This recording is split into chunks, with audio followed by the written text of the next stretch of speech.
High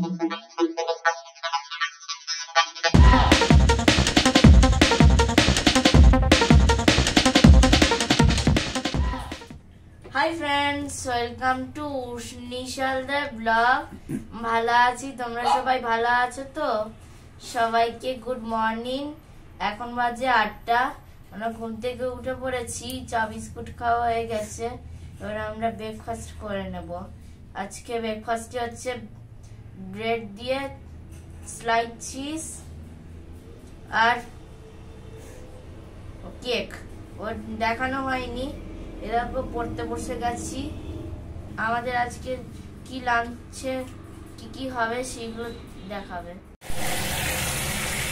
দেখো আমি এখন একটু বেগুন ভাজা করছি, টুকরো টুকরো করে কেটে নিয়েছি। দেখো নিম দিয়ে বেগুন হবে, সেই সময় খেতে তো দারুণ লাগে, তো ছোটো ছোটো করে টুকরো করে নিয়েছি। দেখো হলুদ নুন দেওয়া হয়ে গেছে। আর এইদিকে দেখো চিংড়ি মাছ ভাজা হচ্ছে। তোমাদের নিম পাতাটা দেখিয়ে দিই, নিম পাতা এখন ভাজা হয়নি। যে নিম পাতা দেখো সুন্দর করে আমি পরিষ্কার করে ধুয়ে রেখে দিয়েছি, পাতাগুলো সব ছিঁড়ে ছিঁড়ে নিয়েছি আর সুন্দর করে দেখো ধুয়ে রেখে দিয়েছি। কচি শুধু নিম পাতা নয়, এর মধ্যে দেখো বুড়ো নিম পাতাও অনেকগুলো দিয়ে দিয়েছে। এই যে দেখো কচি শুধু নেই, আর যেটা বুড়ো নিম পাতা, প্রচুর বুড়ো নিম পাতা আছে। এগুলো সব ধুয়ে পরিষ্কার করে রেখে দেওয়া আছে। তো আজকের এই দেখো নিম বেগুন হবে। আচারটা তো করে নিলাম, তেঁতুলের আচার। আর দেখো যে টমেটো কাটা আছে, আর এই পেঁয়াজ আর লঙ্কা এই যে কুচিয়ে রাখা আছে। আর এইখানে দেখো চিংড়ি মাছ ভাজা হচ্ছে, এঁচোড়টা সিদ্ধ হয়ে গেছে, এঁচোড় চিংড়ি হবে। আর এইদিকে দেখো ভাত বসে গেছে, ভাতটা এখন ফুটছে। চালটা খুব তাড়াতাড়ি হয়ে যায়। নুন আর হলুদ দিয়ে আমি দেখো করে নিচ্ছি। ভাজা করা হয়ে গেছে, এবার তুলে নেব। নিয়ে আর এঁচোড়টা সিদ্ধ করে নিয়েছি, দেখাচ্ছি তোমাদেরকে। এবারে দিয়ে দেবো। আর এদিকে নিম বেগুনটাও করে নিই। বেগুনটা ভাজা হয়ে গেছে, এবারে নিম পাতাটা ভাজা করে নেব। এটা তুলে নিয়ে তারপর ভাজা করে নিতে হবে। চলো দেখাচ্ছি সবটাই।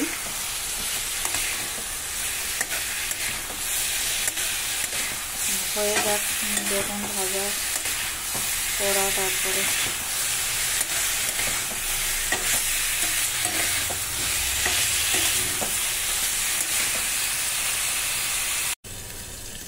দেখো গোটা জিরে দিয়ে দিয়েছি। আর চিংড়ি মাছগুলো দেখো এই যে ভাজা করে তোলা হয়ে গেছে। এবারে জিরেটা একটু গরম হয়ে যাক। চিংড়ি মাছগুলো দেখো ভালো করে ভাজা করে নিয়েছি। আর জিরেটা দেখো এই যে বসিয়ে দিয়েছি, গরম একটু গরম হোক, একটু লাল লাল হয়ে যাক। তো এবারে লাল লাল হয়ে গেলে তখন পেঁয়াজ লঙ্কা কুচি দিয়ে দেব।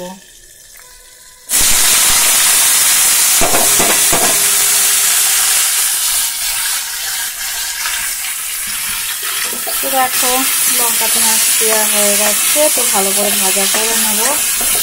একদম একটু লো ফ্লেমে দিয়ে রাখি, তলা থেকে পুড়ে যাচ্ছে।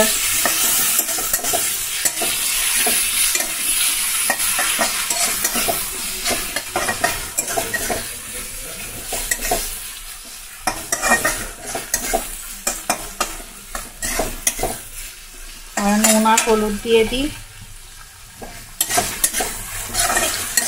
ওইদিকে দেখো আমার ভাতটা হয়ে গেছে, আমি একটু রেখে দিয়েছি, এক্ষুনি একটু ঝেড়ে মানে ফ্যানটা গেলে নেব আর কি।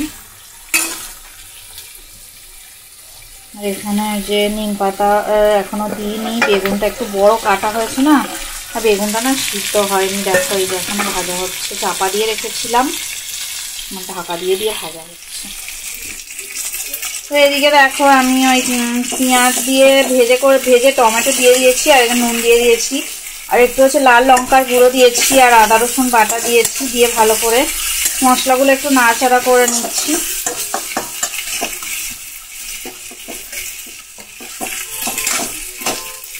আর একটু কাশ্মীরি রেড চিলি পাউডার একটু দিয়ে দেবো।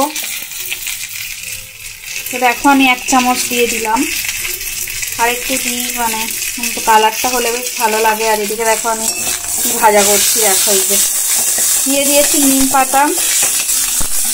ভালো করে ভাজা করে নিতে হবে, কালো কালো হওয়া পর্যন্ত ভাজা করতে হবে। চলো ভাজাটা করে নিই। নিম পাতা দেখো আর বেগুনগুলো দেখো ভালো করে ভাজা করা হয়ে গেছে। আর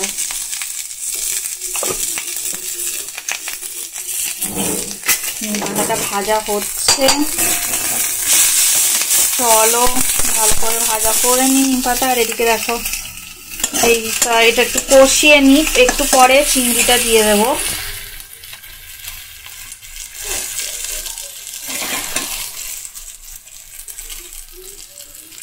দেখো সমস্ত চিংড়ি দিয়ে দিলাম। আর দেখো এই যে সিদ্ধ করে রেখেছি এঁচোড় আলু সব সিদ্ধ করে রেখে দিয়েছিলাম, তো এই দেখো সব দিয়ে দিলাম, দিয়ে ভালো করে নাড়াচাড়া করে নেব।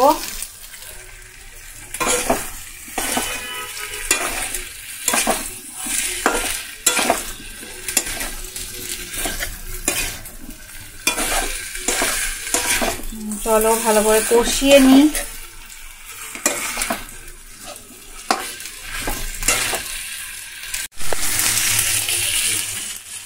দেখো একটু গরম মশলা গুঁড়ো দিয়ে দিলাম, আর দেখো একটু সামান্য চিনি দিলাম। আর এইদিকে দেখো কি অবস্থা হয়েছে, দেখো এখনো ভাজা হয়নি, তো মানে কালো হলে তবে হবে, এখনো ভাজা হয়েই যাচ্ছে। নিম পাতাটার কথা বলছি আমি, দেখো অবস্থাটা দেখো একবার।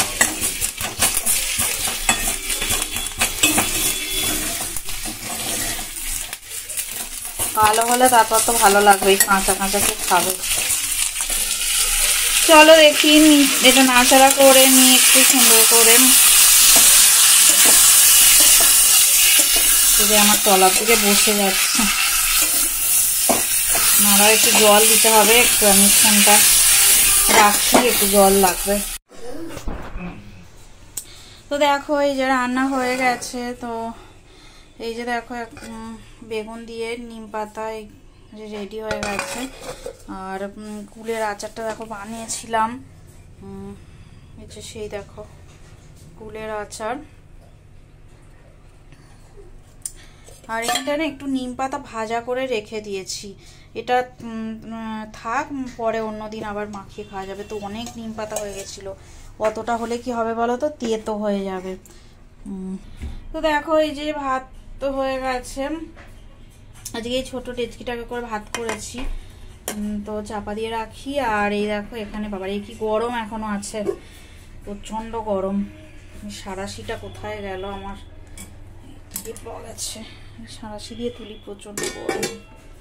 তো এই দেখো এঁচোড় চিংড়ি রেডি হয়ে গেছে। আমি গরম মশলা দিয়ে দিয়েছিলাম, তো লাস্টে আর ওই জন্য দিলাম না, 2 চামচ দিয়েছি, তো অনেক বেশি ঝাল হয়ে যাবে। তো এঁচোড় চিংড়ি রেডি হয়ে গেছে, দেখো বেশ ভালো কালার এসছে। তো চলো জিনিস ব্লগটা এন্ড করে দেবে।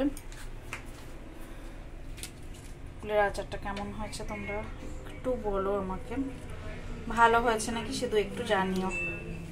বল, যদি ভিডিওটা ভালো লেগে থাকে অবশ্যই লাইক করবে, সাবস্ক্রাইব করবে। সবাই ভালো থাকবেন, সুস্থ থাকবেন, আমাদের চ্যানেলে অবশ্যই থাকবেন। Good bye, tata. পরের ব্লগে তোমাদের সঙ্গে দেখা হবে, টাটা।